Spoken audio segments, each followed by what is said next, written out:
What's happening, guys? So today I'm going to give you 3 reasons that I do think we're going to see a correction in the stock market. These are also things you just want to watch out for when investing. So the first thing is money supply, M2 money supply, and we've seen a lot of money printing. In fact, as we hit the current situation, money printing just went through the roof. It's kind of gone like this and literally gone straight up like that.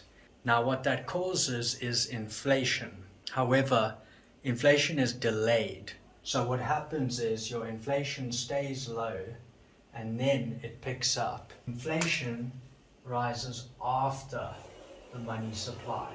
And then the third thing here is that when inflation rises, or when you have fluctuations in CPI, Consumer Price Index, which shows inflation, the stock market has an inverse relationship to that. So when inflation is volatile, the stock market is inversely volatile. Where we are right now is actually in this area here. We aren't seeing that big boost in inflation yet, but it is starting.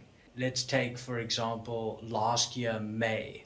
So May 2020, year-over-year change, inflation was just 0.1% difference from the year before. March 2021, this year, remember we've been printing money, so inflation should be going up, 2.6%.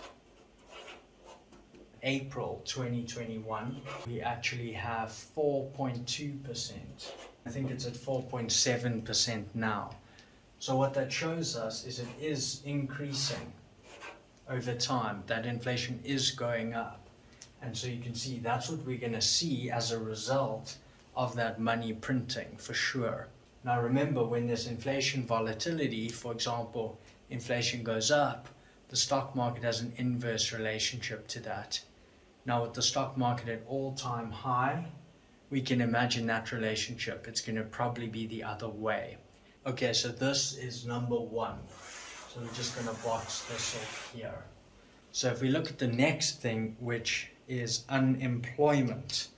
And unemployment is very high at the moment. So let's take 2018 as an example. Unemployment was about 4%. Okay, and then as we hit 2020, we had heavy unemployment because of the situation. So we actually went to 11.4%, but 2021 is still 10.1%.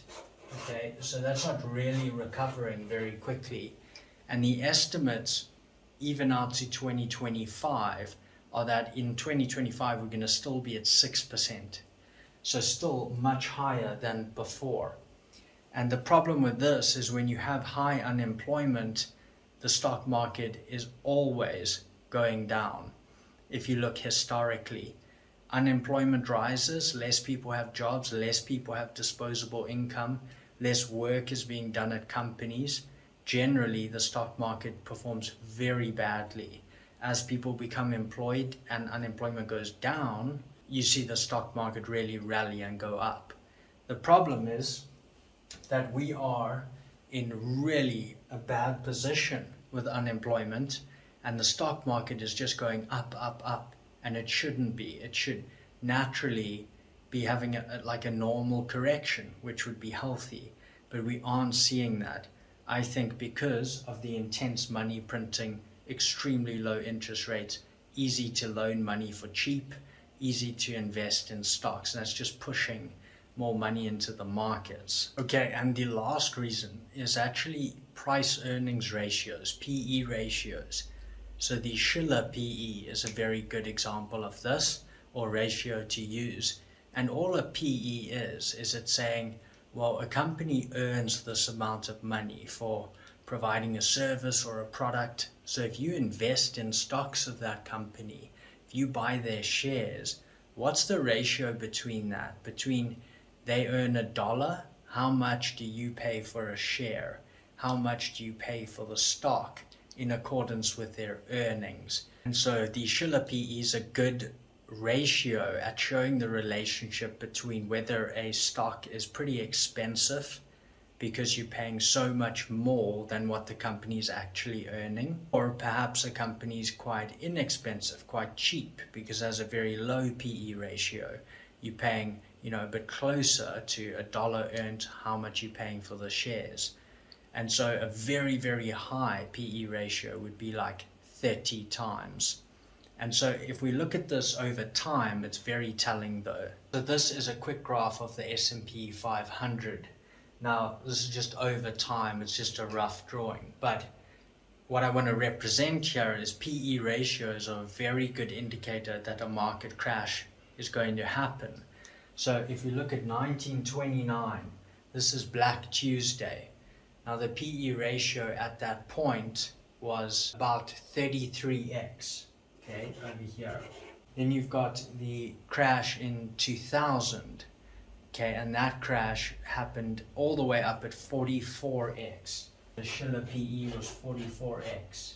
Then you also have the 2008 crash at 27x.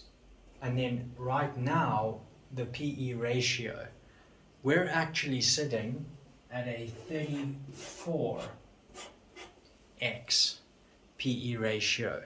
You can see that there. So we're extremely high on the price to earnings ratio on average for companies.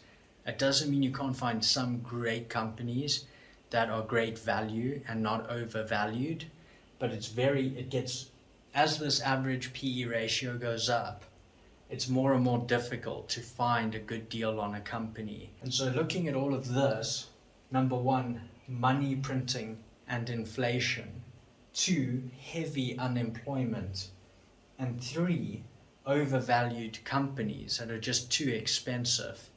I believe that we are going to see a correction for sure. Personally, I'm avoiding any indices. So I'm not going to be investing in an index like an S&P 500 or anything. If I'm investing in the stock market, I'm value investing. I'm looking for specific companies based on their fundamentals. Remember, I'm not giving you investment advice. I enjoy sharing my research with you. But let me know what you guys think below as well. Remember, we also have a value investing tutorial on the channel. I share my process there as well. But I hope you guys are all keeping really well. And let me know below, what do you think? Do you think we're just going to keep going up? Do you think we're due for a correction? Let me know below.